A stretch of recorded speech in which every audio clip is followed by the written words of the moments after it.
दोस्तों आपके लिए एक नया वीडियो लेके आए जिसमें हम बात करेंगे राजस्थान में मृत सरकारी सेवकों के आश्रितों की अनुकंपा नियुक्ति के संबंध में नियमावली 1996 में संशोधन कर दिया गया है। जी साथियों, अधिसूचना आज जारी कर दी गई है। अब आश्रित विवाहित पुत्री, माता पिता व भाई को भी नौकरी मिल सकेगी। क्या है अधिसूचना, विस्तृत जानकारी के लिए हम आदेश की बात करेंगे। वीडियो को अंत तक जरूर देखें और अभी तक चैनल को सब्सक्राइब नहीं किया है दोस्तों चैनल को जरूर सब्सक्राइब कर लें।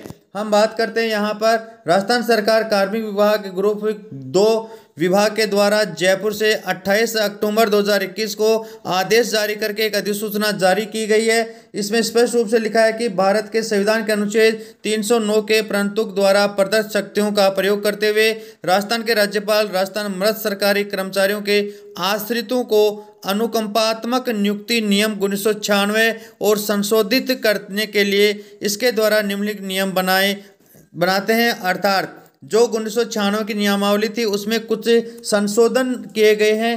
क्या संशोधन किया गया इसकी यदि हम बात करें तो संक्षिप्त नाम और आरंभ। इन नियमों का नाम राजस्थान मृत सरकारी कर्मचारियों के आश्रितों को अनुकंपात्मक नियुक्ति संशोधन नियम 2021 के नाम से जाना जाएगा। साथ ही ये तुरंत प्रभाव से प्रवृत्त होंगे, अर्थात ये लागू कर दिए जाएंगे तुरंत प्रभाव से। नियम 2 का संशोधन की यदि हम बात करें तो राजस्थान मृत सरकारी कर्मचारियों के आश्रितों को अनुकंपात्मक नियुक्ति नियम 1996 के नियम 2 के विद्यमान खंड ग के स्थान पर निम्नलिखित प्रतिस्थापित किया जाएगा। अर्थात ग जो आश्रित से अभिप्रेरित था, अर्थात नियमावली के अंदर आश्रित के संबंध में यहाँ पर संशोधित कर दिया गया है।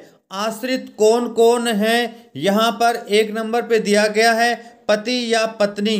अर्थात यहाँ पर यदि पति की मृत्यु होती है तो पत्नी को आश्रित माना है, और पत्नी सरकारी सेवा में रहते हुए यदि मृत्यु हुई है और उसका पति यदि किसी अन्य सेवा में नहीं है, उसी के ऊपर आश्रित है, तो पति को यहाँ पर आश्रित माना है।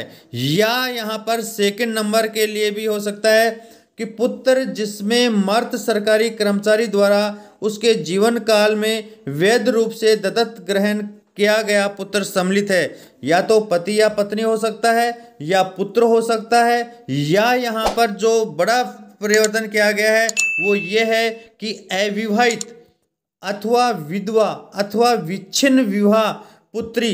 यहाँ पर तीनों की डेफिनेशन दोस्तों अलग अलग दी गई है। आप समझें इसको कि जो पुत्री अभी तक अविवाहित है वो सरकारी नौकरी में लग सकती है, वो पुत्री जिसकी विवाह हो गया लेकिन विधवा है वो सरकारी नौकरी में लग सकती है, या फिर विवाह होने पर या बिना विधवा हुए अन्य किसी कारण से यदि डाइवर्स हो गया है और वह अपने पिता के ऊपर ही आश्रित थी, उस पुत्री को भी मर्द सरकारी कर्मचारी द्वारा उसके जीवन काल में वैध रूप से दत्तक ग्रहण की गई पुत्री सम्मिलित की गई है।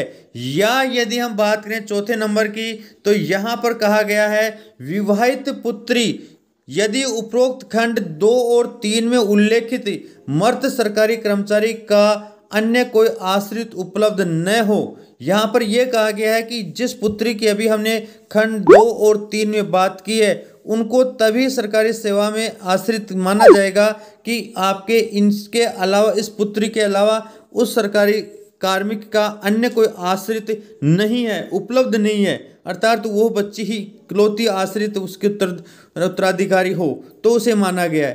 5वां यहाँ पे ये लिया गया है अविवाहित मर्द सरकारी कर्मचारी के मामले में यदि कोई अविवाहित अनमेरिड लड़का या लड़की यदि सरकारी सेवा में रहते हुए दुर्भाग्य से मृत्यु होती है तो इस मामले में माता पिता, अविवाहित भाई या अविवाहित बहन जो भी मर्द सरकारी कर्मचारी पर उसकी मृत्यु के समय पूर्णतः आश्रित थे। यहाँ पर 5वें नंबर को और स्पष्ट रूप से समझें कि यदि अविवाहित मर्द सरकारी कार्मिक की मृत्यु हो जाती है तो इस मामले के अंदर माता पिता भी यहाँ पर अविवाहित भाई जो भाई उसका अविवाहित है उसको माना गया है या अविवाहित बहन को माना गया है, ये सारे के सारे यदि उसके आश्रित हैं तो उनको पूर्णतः आश्रित के लिए यहाँ परिभाषित किया गया है उनके सरकारी सेवा में लगने के लिए। यह आदेश राज्यपाल के आदेश और नाम से निकला गया है, संयुक्त शासन सचिव। यहाँ पर आपको यह आदेश वीडियो के डिस्कशन बॉक्स में मिल जाएगा। आप इस आदेश के तहत यदि इस प्रकार के कोई लाभार्थी हैं तो ये सूचना उन तक जरूर पहुंचाएं। नियमों में संशोधन की जानकारी देने के लिए हम ये वीडियो बनाया गया है। वीडियो को अंत तक देखने के लिए आपका बहुत बहुत धन्यवाद। चैनल को जरूर सब्सक्राइब कर लेना। धन्यवाद।